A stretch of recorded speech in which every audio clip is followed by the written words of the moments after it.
ஹல்லேலூயா. ஆண்டவரும் அருமைச்சகரமாக இயேசுவின் நாமத்தில் கூடி வந்திருக்கிறவர்கள் அனைவரையும் வாழ்த்துகிறோம். இப்பொழுதும் கூட ஒரு 2 வசனத்தை நாம் வாசிக்க போகிறோம். சங்கீதம் 37:25, யாத்திராகம் 20:6.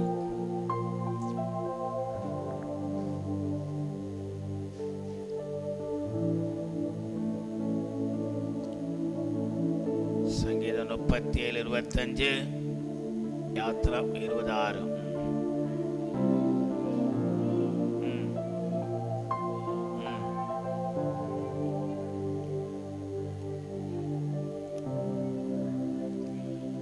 ஆமென். யாத்திராகம் 20:6.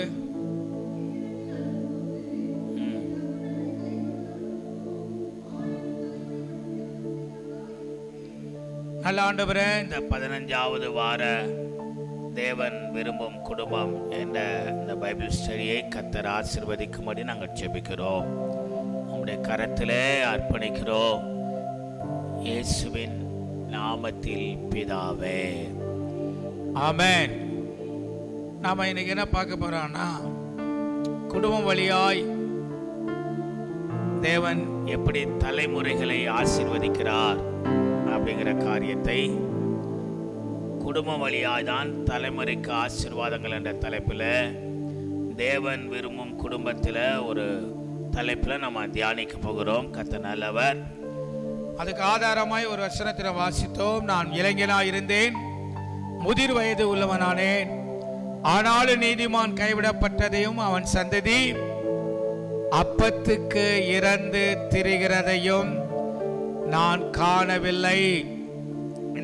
இந்த வசனம் இன்னொரு மொழியாக்கத்தில் எப்படி இருக்குன்னா, நான் வாலிபனாய் இருந்தேன், இப்போது முதியவனாய் இருக்கிறேன், ஆனால் நீதிமான்கள் கைவிடப்பட்டதையோ அவர்களுடைய பிள்ளைகள் உணவுக்காக பிச்சை எடுத்ததையோ நான் ஒருபோதும் காணவில்லை. ஆமென் சொல்லுங்க. ஹல்லேலூயா. இந்த வசனத்தில் கை வச்சு ஒரு ஜெபம் பண்ணுங்க. இயேசுவின் நாமத்தினால நான் நீதிமானின் சந்ததியாய் இருக்கும்போது, அல்லது நான் நீதிமானாய் இருக்கும்போது, என் சந்ததி கைவிடப்படுவதில்லை, என் பிள்ளைகள் உணவுக்காக பிச்சை எடுத்ததை யாரும் பார்க்க போறதும் இல்லை, எடுப்பதும் இல்லை என்ற ஆசீர்வாதத்தை நாங்கள் சுதந்திரித்துக் கொள்கிறோம்.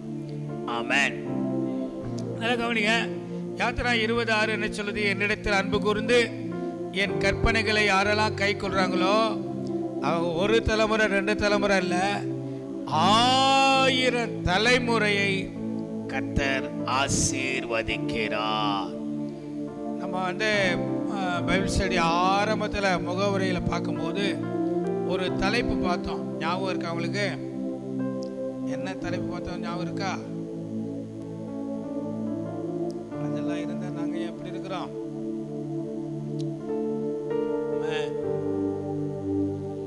நம்பர் 6 அதில் பாருங்க, ஒரு தலைப்பு பார்த்தோம். முதல் வாரம் பைபிள் ஸ்டடியில் 6 பாசிங்க.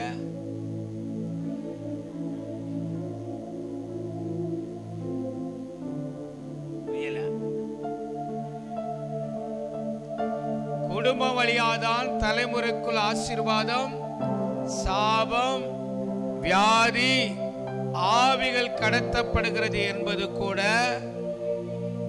இப்ப அந்த தலைப்பை தான் நம்ம தியானிக்க போறோம். இப்ப முதல்ல வர்ற அதுல அந்த பட்டியலில் வர்றது முதல்ல என்ன? ஆசீர்வாதம்.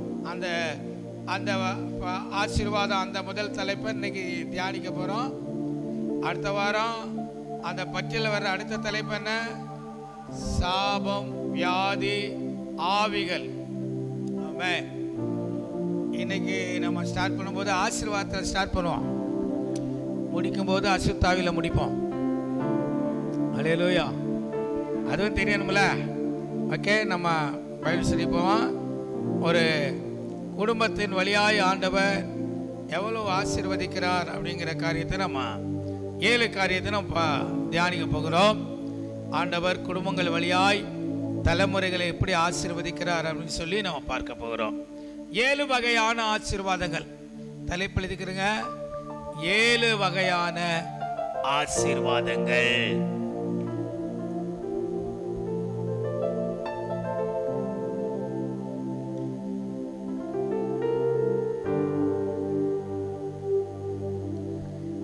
ஏழு வகையான ஆசீர்வாதங்கள் எழுதிங்களா? முதல் நம்பர் 1, 7 வகையான ஆசீர்வாதத்தில் முதல் ஆசீர்வாதம் என்ன? ஆதியாகமம் 25:11 வாசிங்கள்.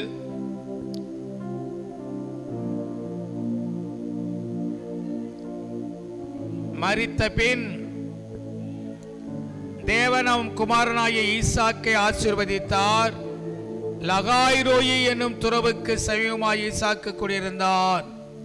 அதற்கு மேலாக கர்த்தர் நின்று, நான் உன் தகப்பனாகிய ஆபிரகாமின் தேவனும் ஈசாக்கின் தேவனுமாகிய கர்த்தர்.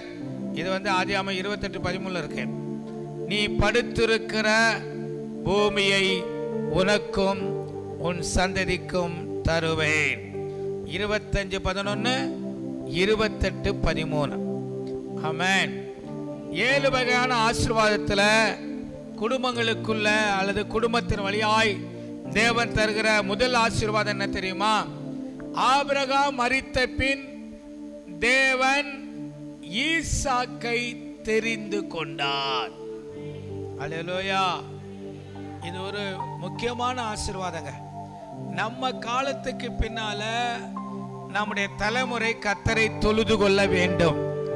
நம்ம காலத்துக்கு பின்னால வேதத்தை மற்ற தலைமுறைக்கு கொண்டு செல்லுகிற ஒரு பிள்ளை நம்ம குடும்பத்தில் எழுமணும். நம்ம சொல்லுவோம், ஆபிரகாமுக்கு நிறைய இஸ்மவேல் ஈசாக்கு பிள்ளைகள் இருந்தார்கள், கேத்தூராக்கும் பிள்ளைகள் இருந்தார்கள். ஆனாலும் கர்த்தர் யாரையும் தெரிந்து கொள்ளல. யாரை தெரிந்து கொள்ளுகிறார்? ஈசாக்கை தெரிந்து கொள்ளுகிறார். அப்ப பழைய ஏற்பாட்டில் ஒவ்வொரு ஆளா தெரிந்து கொள்கிறார். புதிய ஏற்பாட்டில் நம்முடைய பிள்ளைகள் அத்தனை பேரையும் ஒவ்வொரு விதமாய் தெரிந்து கொள்வார். அல்லேலூயா. ஆமென் சொல்லுங்க. தெரிந்து கொள்ளணும். இது முக்கியமான ஆசீர்வாதம். இந்த உலகத்தில் ஒவ்வொரு மதங்களும் என்னென்ன நடக்குது அப்படின்னு ஒரு ஆய்வு இப்ப தீவிரமாய் பெருக்கம் அடைந்திருக்கிறதுல நம்பர் 1 முஸ்லிம்.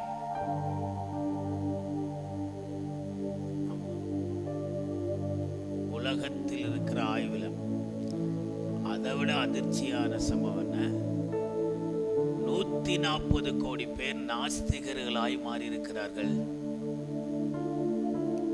கடவுளே இல்லை என்று சொல்லுகிற அந்த கூட்டத்தில் நாஸ்திகவாதியா 140 கோடி பேர். கிறிஸ்தவத்தினுடைய பெர்சன்டேஜ் உலக அளவில் குறைஞ்சிருக்குதான். உலக அளவில் குறைஞ்சிருக்கு. அல்லேலூயா. மற்றபடி இந்தியாவில் இருக்கிற அந்த புறஜாதி அது அப்படியே தான் இருக்குது. அது கூடவும் இல்லை குறையவும் இல்லை, அப்படியே இருக்குது. ஆனால் இஸ்ரவேல் சந்ததியுடைய பெருக்கம் அதிகமாக செய்து இருக்குது. ஆமென். கடவுள் இல்லை என்று சொல்லுகிற கூட்டம் 140 கோடி பேர் இருக்காங்க, இன்க்ரீஸ் ஆகியிருக்கிறாங்க.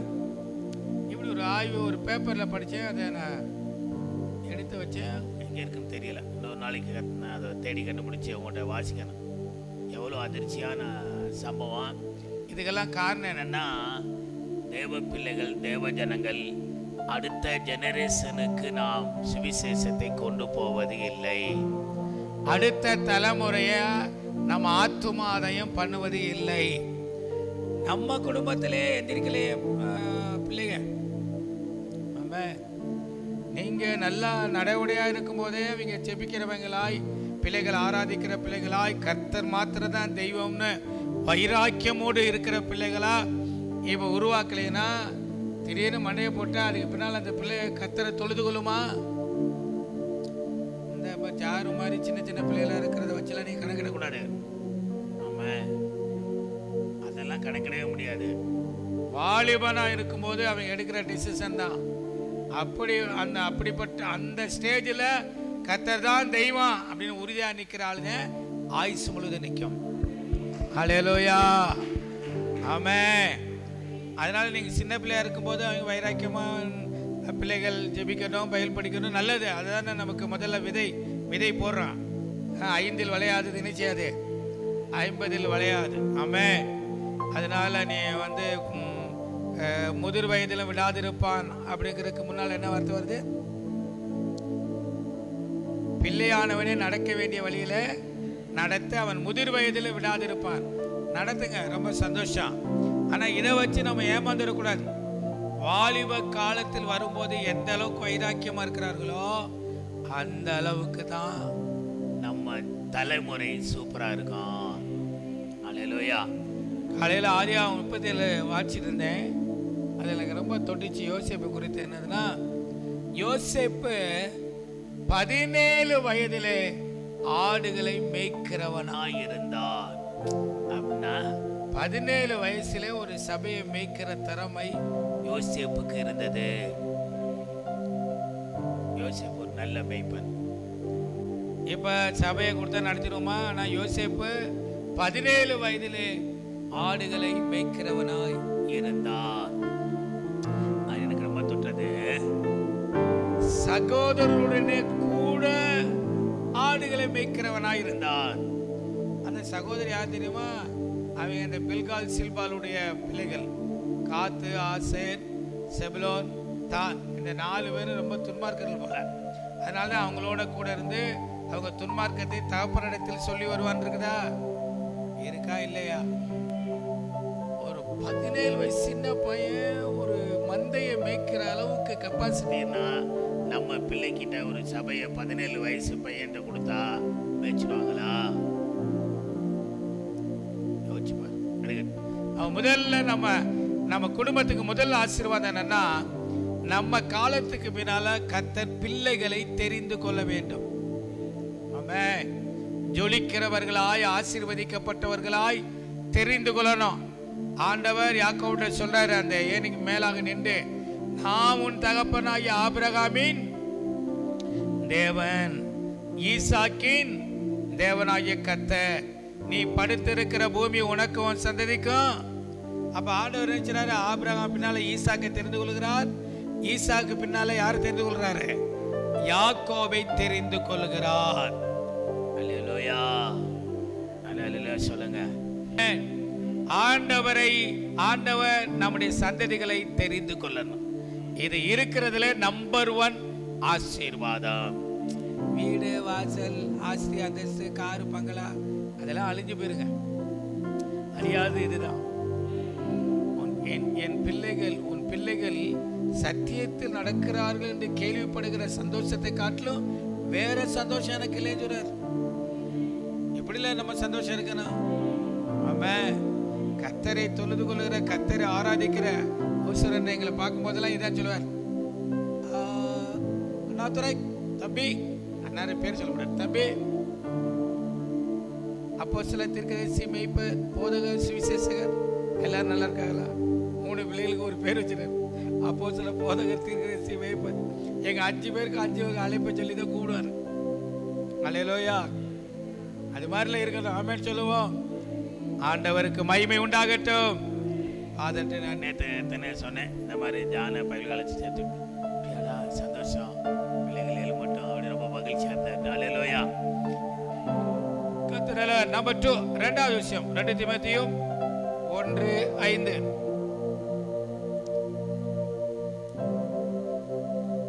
இதெல்லாம் தெரிந்த காரியம் தான், டக்குனு போயிடும். 2 தீமோத்தேயு 1:5.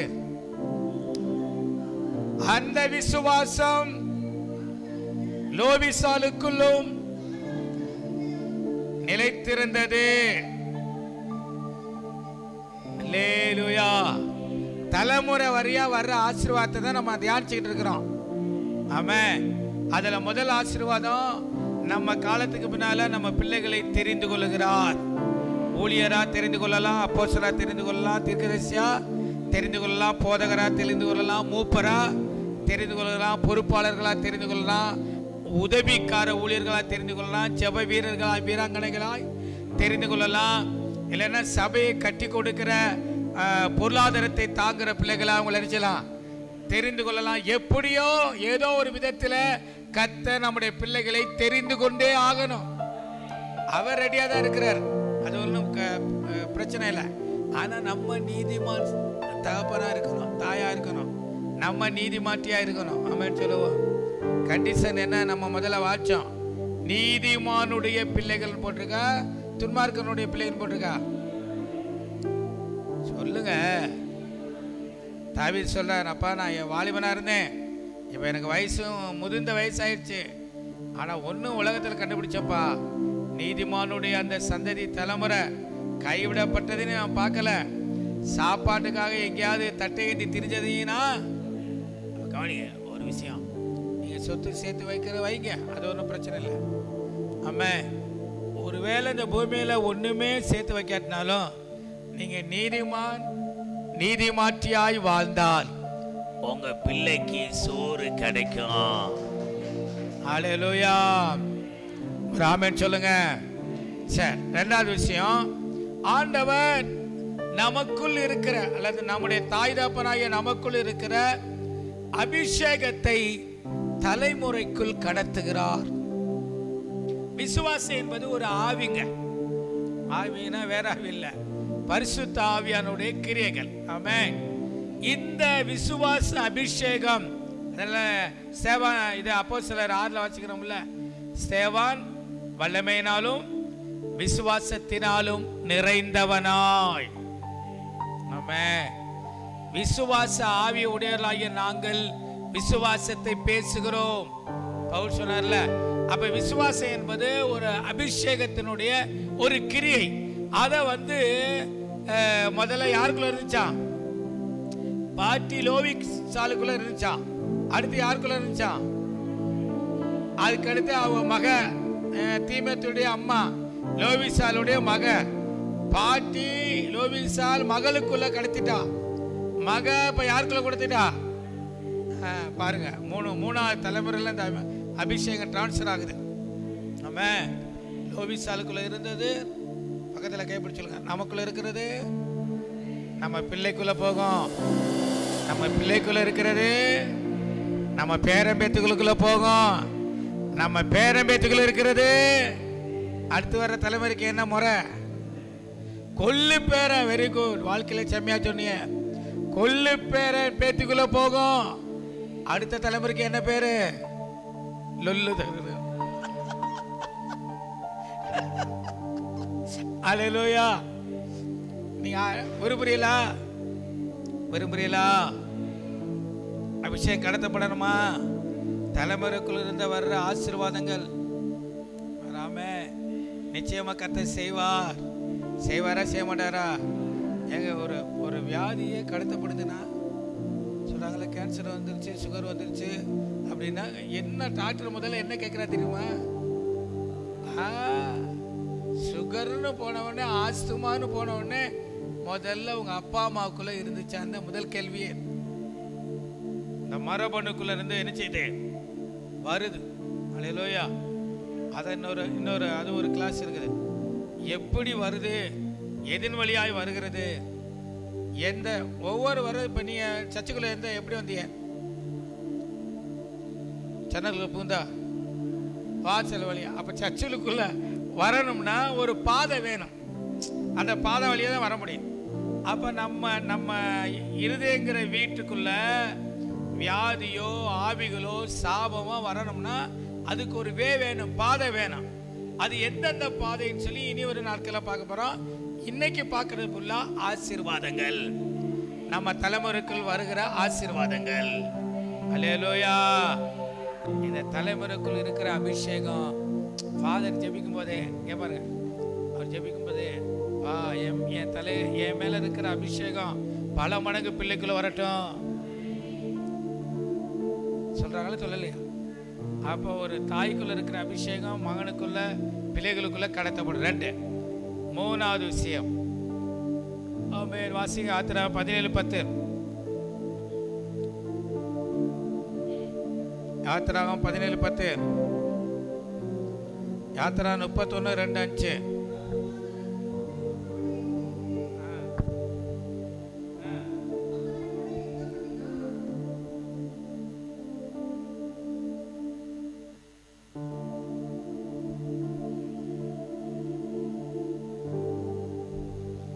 சொல்லுங்க,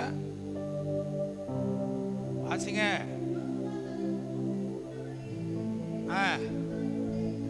மோசேயும் ஆரோனும் ஊர் என்பவனும் மலை உச்சியில் ஏறினார்கள். 31:2-5 வரை நான் வாசிக்கிறேன். நான் யூதாவின் கோத்திரத்தில் ஊருடைய, இந்த வார்த்தையை பாருங்க, நான் யூதாவின் கோத்திரத்தில் ஊருடைய மகனான ஊரியின் குமாரன் பெசலேலை பேர் சொல்லி அழைத்து வினோதமான வேலைகளை அவன் யோசித்து செய்கிறதற்கும், பொன்னிலும் வெள்ளியிலும் வெண்கலத்திலும் வேலை செய்கிறதுக்கும், ரத்தினங்களை முத்திரை வெட்டாக வெட்டி பதிக்கிறதற்கும், மரத்தில் முத்திரை வேலைகளை செய்கிறதற்கும் மற்றும் சகலவித வேலைகளை யூகித்து செய்கிறதுக்கும் வேண்டிய ஞானமும் புத்தியும் அறிவும் அவனுக்கு உண்டாக அவனை தேவ ஆவியினால் நிரப்பினேன். ஒரு அல்லேலூயா சொல்லுவோம். அல்லேலூயா. நம்பர் 3, மூணாவது விஷயம் என்ன ஆசீர்வாதம் தெரியுமா? ஊர் என்பவன் மோசே கைகள் அசந்த போது ஆரோனும் ஊர் நினைச்சிட்டாங்க. ஊருன்னா ஊர் இல்ல, வேற ஊரு, சாரு மாதிரி என்னது ஊரு. அப்ப இந்த மாதிரி வேலை செய்தானா ஆண்டவருக்காக, அவரோட நீதிமானா ஆண்டவருடைய பரிசுத்தவானுடைய கரத்தை தாங்கினதுனால ஊருடைய மகனாகிய ஊரின் குமாரன் பெசலேலை கர்த்தர் ஊழியத்துக்கு அழைத்தார். அல்லேலூயா. நம்பர் 3, நீங்க நீதிமானா நீதிமாட்டியா இருந்தா உங்க பிள்ளைகள் ஊழிய அபிஷேகத்தை பெற்றுக் கொள்வார்கள். ஊழியத்துக்கு கர்த்தர் தெரிந்து கொள்கிறார், ஊழியத்தை கர்த்தர் கொடுக்கிறார். ஒரு ஆமென் சொல்லுங்க. முதல்ல தேவன் செயல்பட தலைமுறையை தெரிந்து கொள்கிறார். நம்பர் 1. நம்பர் 3, நமக்குள் இருக்கிற அபிஷேகத்தை பிள்ளைகளுக்குள்ளே கடத்துகிறார். 2. நம்பர் 2, ரெண்டாவது விஷயம். நம்பர் 3, ஊழியத்தை கர்த்தர் கொடுக்கிறார். ஒரு ஆமென் சொல்லுவோம். நல்ல ஆமென் சொல்லுவோம். 1 ராஜாக்கள் 11:12. நாலாவது விஷயத்துக்கு போவோம். 1 ராஜாக்கள் 11:12. ஆகிலும் உன் தகப்பனாகிய தாவீதின் நிமித்தம் நான் அதை உன் நாட்களிலே செய்வது இல்லை, உன் குமாரனுடைய கையினின்று அதை பிடுங்குவேன். ஆனாலும் ராஜபாரம் முழுவதையும் நான் அவன் கையிலிருந்து எடுத்து போடுவதில்லை. நான் தெரிந்து கொண்டவனும் என் கற்பனைகளையும் என் கட்டளைகளையும் கை கொண்டவனுமான என் தாசனாகிய தாவீதின் நிமித்தம் அவன் உயிரோடு இருக்கும் நாளெல்லாம் அவனை அதிபதியாக வைப்பேன். ஆனாலும் தாவீது நிமித்தம் அவனுடைய தேவனாகிய கர்த்தர் அவனுக்கு பிற்பாடு 1 ராஜாக்கள் 15:4 வசனம் சொல்றேன். 1 ராஜாக்கள் 11:12, 1 ராஜாக்கள் 11:34, 1 ராஜாக்கள் 15:4, சங்கீதம் 132:10. இதெல்லாம் 4வது பாயிண்ட்டுக்கு ஆதாரமான வசனங்கள். 1 ராஜாக்கள் 15:4 சொல்லுது, ஆனாலும் தாவீது நிமித்தம் அவனுடைய தேவனாகிய கர்த்தர் அவனுக்கு பிற்பாடு அவன் குமாரனை எலும்ப பண்ணுகிறதுனாலும் எருசலேமை நிலைநிறுத்துகிறதுனாலும் அவனுக்கு எருசலேமில் ஒரு விளக்கை கட்டளையிட்டு வந்தார். ராமன் சொல்லுங்க. நீர் அபிஷேகம் பண்ணி வித்தவனின் முகத்தை உம்முடைய தாசனாகிய தாவீது நிமித்தம் புறக்கணியாதிரும். 4வது பாயிண்ட் என்ன அப்படின்னா, ஆமென், சாலமோன் தப்பு பண்றார், ராஜாக்கள் தப்பு பண்றாங்க. ஆனா ஆண்டவர் சொல்றாரு, தாவீது நிமித்தம் நான் அதை மன்னித்து. அல்லேலூயா. சாலமோன் தப்பு பண்ணாரா பண்ணலையா? பண்ணலையா? பண்ணாரு. ஆமென். திரும்ப திரும்ப சொன்னார், தாவீது நிமித்தம் ஒரு விளக்கு. அப்ப நீங்க நீதிமானா வாழ்ந்து மறிச்சிட்டீங்கன்னா உங்க நிமித்தம் உங்க சந்ததிகளுக்கு தயவு பாராட்டுவார், இரக்கம் பாராட்டுவார். ஏங்க, ஒரு ராஜாவே தாவீதே யோனத்தான் நிமித்தம்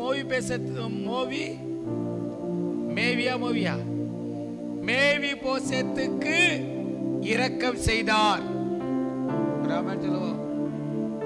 யோனத்தான் நிமித்தம் யோனத்தான் தாவீதுக்கு பிரியமான ஒரு நண்பனாய் சிநேகிதனாய் இருந்ததுனால அவனுடைய சந்ததிகளை அழிக்காம காப்பாத்தினாரு. ஒரு மனுஷனுக்கே இப்படி இறக்கம் இருக்கும்போது நம்முடைய ஆண்டவர் இறங்குவாரா இறங்க மாட்டாரா? ஆனா ஒரு நிபந்தனை, நீங்க சாகுற வரையும் நீதிமாட்டிய செம்மையா வாழணும். சாகுறதுக்கு ஒரு வாரத்துக்கு முன்னால இயேசுவும் இல்லை ஒண்ணும் இல்லை அப்படின்னு சொல்லி செத்து போனா உங்க சந்ததியை ஆண்டவர் தொட மாட்டார், கண்டுக்கிறவும் மாட்டார். ஒரு ஆமான்னு சொல்லுவோம். சாகுற மூச்சு அப்படி போகும்போது கூட இயேசுவே இயேசுவே நீரே மெய்யான தெய்வம் நன்றி அப்படின்னு போயிட்டேன்னா நீங்க சந்தோஷமா போயிடலாம். பின்னால உங்க சந்ததிகளும் சந்தோஷமா இருப்பார்கள். அல்லேலூயா. அதனால 4வது பாயிண்ட், நம்முடைய சந்ததிகளுக்கு ஆண்டவர் இரக்கம் செய்கிற தேவனாய் இருக்கிறார். தவறை மன்னித்து உடன்படிக்கை நிலை நிற்க பண்ணுகிற தேவனாய் இருக்கிறார். இதுவரை எத்தனை பார்த்தோம்? 4 பார்த்துட்டோம். ஒரு வருஷம் சொல்லுங்க.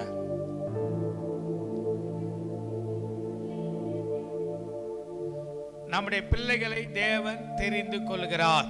சூப்பர். அடுத்து, நமக்குள்ள இருக்கிற அபிஷேகம். இந்த விஷயத்துல நீ யோசிக்கணும். நமக்குள்ள என்ன ஆவி இருக்கோ அதுதான் கடத்தப்படும்.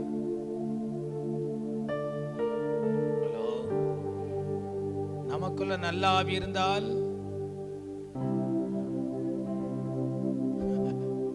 நமக்குள்ள நல்ல ஆவி இருந்தால் நல்ல ஆவி கடத்தப்படும்.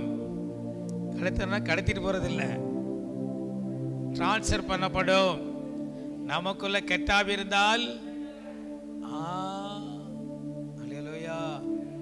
அதை நல்லா தெரிஞ்சுக்கிறோம். ஆமென். அது இன்னொரு விளக்கமா அடுத்த வாரம் பைபிள் ஸ்டடியில் பார்ப்போம், எப்படி கடத்தல் நடக்குது அப்படின்னு சொல்லி பார்ப்போம். இப்போ இது 2. 3வது விஷயம் என்ன பார்த்தோம்? ஊழியத்தை கொடுக்கிறார். அப்படி புரியுற மாதிரி எழுதிக்கிறங்க. ஊழியத்தை கொடுக்கிறார். நம்முடைய தலைமுறைக்கு என்ன கொடுக்கிறாரு?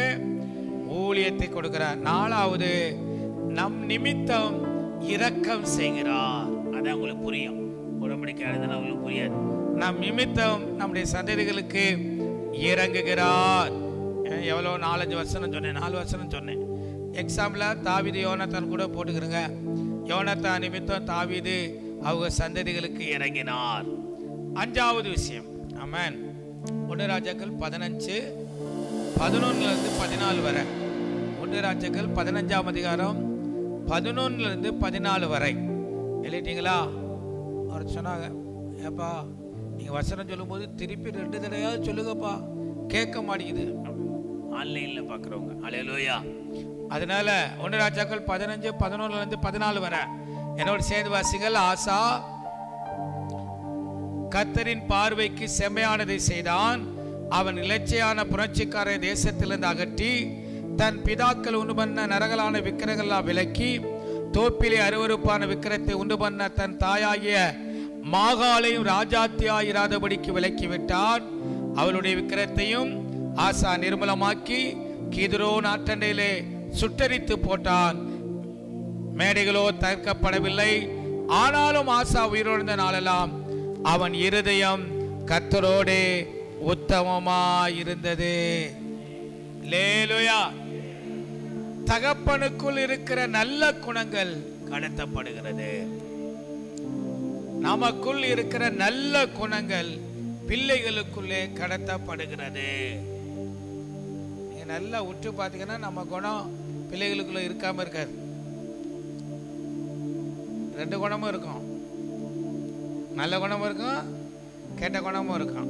நல்ல குணத்துக்காக சோத்திரம் பண்ணுங்க, கெட்ட குணத்தை டெலீட் பண்ணி கேன்சல் பண்ணி ஜெபத்தில் அது முறிச்சு போடும். அல்லேலூயா. சோத்திரம். எனக்கும் என் மயனுக்கு இருக்கிற தொப்புள் கொடியை அறுக்கிறேன். டாக்டர் அறுத்தாரோ இல்லையா? இப்போ அறுத்துறேன்னாமா. தொப்புள் கொடி வழியா இதுவரை ஆகாரம் எல்லாம் போச்சு, இனிமே நினைச்சக்கூடாது, போகக்கூடாது அப்படின்னு சொல்லி அந்த தொப்புள் கொடியை அறுத்து போட வேண்டும். ஏசப்பா நல்லவரா? நல்லவரா? நல்லவர் இல்லையா? இப்ப 5வது பாயிண்ட் என்ன? தகப்பனுக்குள் இருக்கும் நல்ல குணங்கள் கடத்தப்படுகிறது. அப்போ ஒரு கவனிய நமக்குள்ள இருக்கிற நல்ல குழந்தை பிள்ளைகளுக்கு கடத்தப்படணும்னா அப்ப முதல்ல யாரை டியூன் பண்ணணும்? நம்மளை சரி பண்ணிடணும்.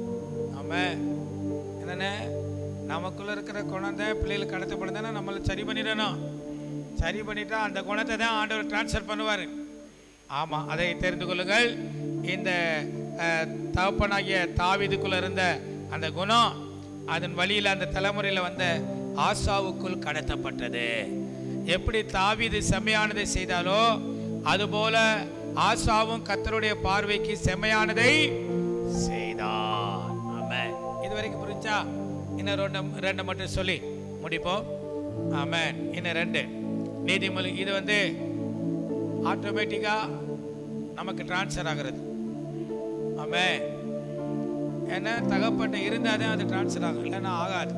உங்களுக்கு வசனம் வாசிக்கும் போதே புரிஞ்சிடும். நீதிமொழிகள் 19:14. நீதிமொழிகள் 19:14.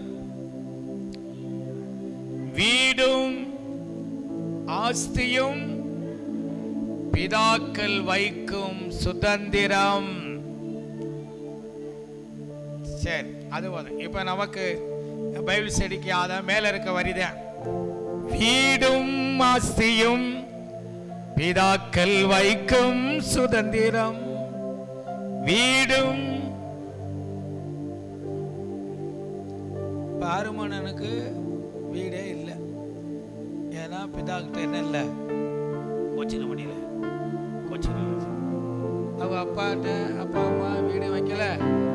இருந்த வீடு அவங்க அண்ணன் எடுத்துக்கிட்டாங்களோ, அவருக்கு அதில் பங்கு கொடுக்கல, ஒன்றும் கொடுக்கல. அப்படி காரியம் ஆகிப்போச்சு. இப்போ ஒவ்வொரு தாய் தகப்பனும் வீடு கட்டி ஆசையெல்லாம் வச்சிருந்தா அவங்க காலத்துக்கு முன்னால ஆட்டோமேட்டிக்காக யாருக்கு வருது? ஆமாம், இது ஒரு அருமையான ஆசீர்வாதம்.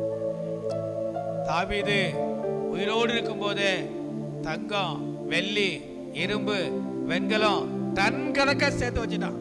யாருக்கு வந்துச்சு இதெல்லாம்? சாலமோன். வந்துச்சா வரலையாங்க? ஏன்னா போய் சேர வேண்டிய எல்லாரும் முன்னாலே போயிட்டாங்க. யாரு? அப்சலோம் போயிட்டான், அம்னோன் போயிட்டான், முன்னால போனவங்க. அப்புறம் மீதி இருந்தது யாரு? தாவீதுடைய மகன் மீதி இருந்தது யாருங்க? அப்சலோம் போயிட்டான், அம்னோன் போயிட்டான்.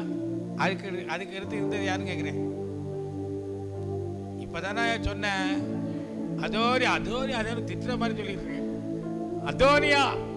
நம்ம அதை பார்த்தேன். இந்த அதோனியாவே கால்வில்லாத நம்ம ராஜ்யபாரம் ஸ்திரப்படும் சொல்லிட்டு அதோனியாவையும் வேலையை முடிச்சிட்டேன். நம்ம பைபிள் சொல்லுது சாலமோனுடைய ராஜ்யபாரம் ஸ்திரப்பட்டது. கர்த்தர் நல்லவர். சரி போட்டோம். இப்ப இது தெரிஞ்சுக்கிறோம். 6வது ஆசீர்வாதம், பிதாக்கள்கிட்ட இருக்கிற சொத்துக்கள் ஆட்டோமேட்டிக்கா பிள்ளைகளிடம் போகிறது. ஆமா, போகுதா போகலையா? அப்ப பிதாக்களா இருக்கிற நம்ம கொஞ்சமாவது சொத்து, கொஞ்சமாவது ஒரு வீடு நம்ம கட்டி வைக்கணும் பிள்ளைகளுக்கு. இல்லைன்னா நீங்க இறந்த உடனே இப்ப திட்டுற பிள்ளை இறந்த உடனே திட்டுதான் செய்யும். அவன் உயிரோடு இருந்த புண்ணியம் இல்லை, செத்து புண்ணியம் இல்லை. அவன் ஜீவனா இருந்த புண்ணியம் இல்லை, செத்து புண்ணியம் இல்லை. இருந்து கட்டான், செத்தும் கட்டான், முடிச்சு. அல்லேலூயா. இப்படி நீங்க செத்த பிறகு உங்களை பிள்ளைகள் திட்டுற மாதிரி விட்டுட்டு போகக்கூடாது. நல்லா சம்பாதிக்கணும், இடத்த வாங்கணும், வீடு நினைச்சணும், கட்டணும். ஆண்டவர் வந்துடுவார் பாஸ்டர். அவர் வரட்டும், யாரு வேணாம்னு சொன்னா. அல்லேலூயா. அவர் வரும்போது நம்ம போயிடுவோம். நம்ம வீடு கட்டி இருக்கிறவெல்லாம் வீடை விட்டுட்டு வரமாட்டேன்னு சொல்லுவாங்க. இப்போ ஆண்டவர் வந்தால் யோபனை வருவேலாம், வீட்டை விட்டு வரமாட்டேலாம். வருவேன். அல்லேலூயா. கர்த்தர் நல்லவர். அது வாட்டில் நம்ம தங்குறதுக்கு ஒரு வீடு வேணும், அவ்வளோதான். ஒரு இடம் வேணும், அவ்வளோதான். வீடு நம்ம இருதயத்தில் இருக்கக்கூடாது. நமக்கு இருதயத்தில் இயேசு தான் இருக்கணும். சொல்லுங்க, இயேசு தான் இருக்கணும். ஆஸ்தியோ அந்தஸ்தோ வீடோ வாசலோ நிலமோ புலமோ எதுவா இருந்தாலும் ஸ்தோத்திரம், ஆனால் இருதயத்தில் இருக்கக்கூடாது. அதுபோல வெளியில தான் இருக்கணும்.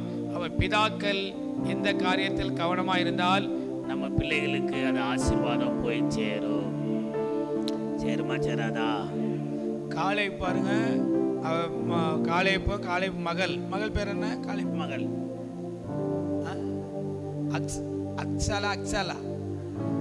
அவன் பாருங்க, அவன் வந்து தகப்பனே எனக்கு வறட்சியான நிலத்தை தந்தீங்க, நீர் பாய்ச்சலான நிலமும் எனக்கு வேணும்னு சொன்னோடனே, நிறைய நிலம் இருக்கிறனால சரி எடுத்துக்கமான்னு சொன்னேன். இல்லை என்னன்னு சொல்லியிருப்பேன், உனக்கு கொடுத்தாச்சு அடுத்த கொடுக்கணும்ல, இடத்தை காலி பண்ண சொல்லிப்பான்னு சொல்லியிருக்க மாட்டானா? அவன் கேட்ட உடனே மறுப்பு சொல்லாமல் ஒரு நிலத்தை கொடுத்துட்டான். நீர் பாய்ச்சலான நிலம்னா கம்மா ஓரத்தில் இருக்கிற நிலம், அதை டக்குன்னு நீர் பாய்ச்ச முடியும். அல்லேலூயா. அதனால் நீங்கள் பிதாக்கள் கவனம் வச்சு ஜெபம் பண்ணுங்க, நல்ல புத்தியோடு சம்பாதிங்க. நீங்கள் சகோதரிகள் கொஞ்சம் சேமித்து வச்சு இடத்த என்ன செய்யுங்க, வாங்குங்க, வீடு வாசலில் கட்ட ஸ்டார்ட் பண்ணுங்க. ஆண்டவர் பெரிய காரியம் செய்வார். நம்ம காலத்துக்கு முன்னால் பிள்ளைகள் என்ன செய்யணும் சொல்லுங்க, நல்ல சந்தோஷமா அப்பா எங்கள் அப்பா அம்மா எவ்வளோ கஷ்டப்பட்டு உழைச்சி இதை கொடுத்துட்டு போயிருக்காங்க அப்படின்னு நன்றி சொல்லிக்கிட்டே அந்த வீட்டில் இருப்பாங்க. அல்லேலூயா. கடைசியாக ஒன்று சொல்லி முடிக்கிறேன். ஆமென். 7வது ஆசீர்வாதம் ஆதியாகமம் 25:7, ஆதியாகமம் 35:28. ஆதியாகமம் 25:7. ஆபிரகாம் உயிரோடு இருந்த ஆயுசு நாட்கள் 175 வருஷம். போதும். ஆதியாகமம் 35:28.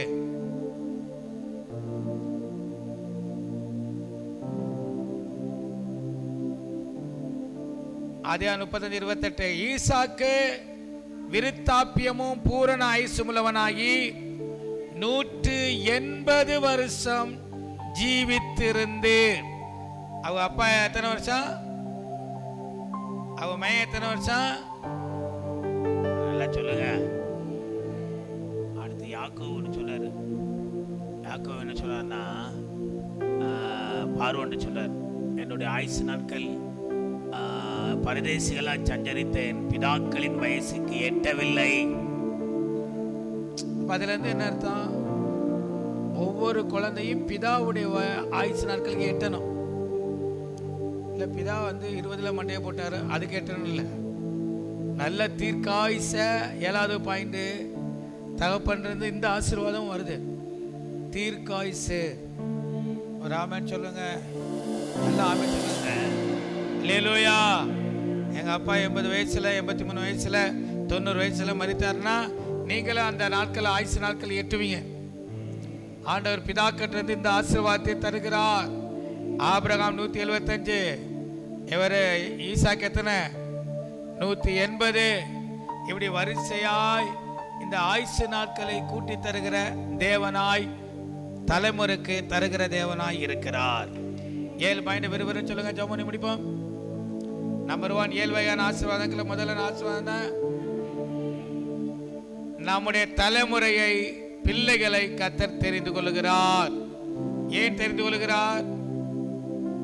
நமக்கு பின்னால கர்த்தரை தொழுது கொள்ள, நமக்கு பின்னால கர்த்தருடைய காரியங்களை செயல்பட அவர் தெரிந்து கொள்கிறார். நம்பர் 2, நமக்குள்ள இருக்கிற அபிஷேகத்தை பிள்ளைகளுக்குள்ளே கடத்துகிறார். நம்பர் 3, ஊழியத்தை கொடுக்கிறார். நம்பர் 4, நம்மின் நிமித்தம் நம்முடைய சந்ததிகளுக்கு தலைமுறைக்கு இரக்க செய்கிறவராய் இருக்கிறார். நம்பர் 5, நமக்குள் இருக்கிற நல்ல குணங்கள் பிள்ளைகளுக்குள் கடத்தப்படுகிறது. நம்பர் 6, வீடும் ஆஸ்தியும் ஆட்டோமேட்டிக்கா பிள்ளைகள் வசமாய் மாறுகிறது. நம்பர் 7, நீங்களும் நானும் தாவீதை போல, ஆபிரகாமை போல, ஈசாக்கை போல செம்மையாய் வாழ்வோம் என்றால். ஆமென் சொல்லுங்க. எனக்கு டக்குன்னு ஒரு தாட்டு வருது, ரைட்டோ தப்போ இல்லை தெரியல, ஆனாலும் உங்களுடைய முடிவுக்கு நான் வர்றேன். ஆபிரகாம் எத்தனை வருஷம்? 175. ஈசாக்கு எத்தனை வருஷம்? 180. ஆமென். அப்ப 5 வருஷம் கூட. யாக்கோபு எத்தனை வருஷம்? 147. 147 மைனஸ் 180 எவ்வளோ ஷார்ட்டேஜ் ஆகுது? 303 33 ஷார்ட்டேஜ் ஆகுது. ஆமென். ஈசாக்கு ஒரு மனைவியோட வாழ்ந்தார். ஈசாக்கு ஒரு மனைவி, 2 பிள்ளைகள். அல்லேலூயா. ஆபிரகாம் 3 நாள், யாக்கோபு கணக்கே இல்லையா 4. ஆபிரகாம் 3, அவருடைய பேரை 4. இடையில ஒருத்தர் இருக்கார் பார்த்தீங்களா, ஈசாக்கு. நம்ம சொல்லுவோம் இவருக்கு 5 வருஷம் குறைஞ்சி போச்சு, இவருக்கு 33 குறைஞ்சி போச்சு. நடுவில் ஈசாக்கு இருக்கிற அவர் 180 வருஷம். இந்த மாதிரி இந்த குடும்பத்தில் அதிகமாக டார்ச்சர் பண்ணியே ஆயுசு நாட்கள் என்ன செஞ்சுட்டாங்க, குறைச்சி விட்டாங்க.